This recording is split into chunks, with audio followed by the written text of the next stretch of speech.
ready to give up. We're not ready to sacrifice. That's good right there.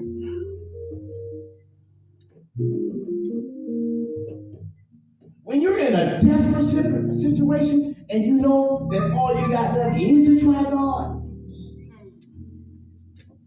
that's when the enemy stops you.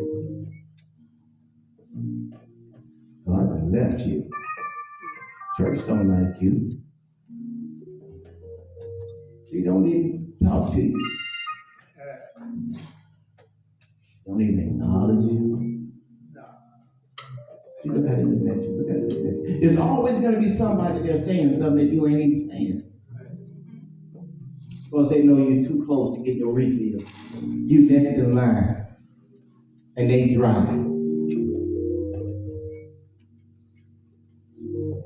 going to get y'all out of here.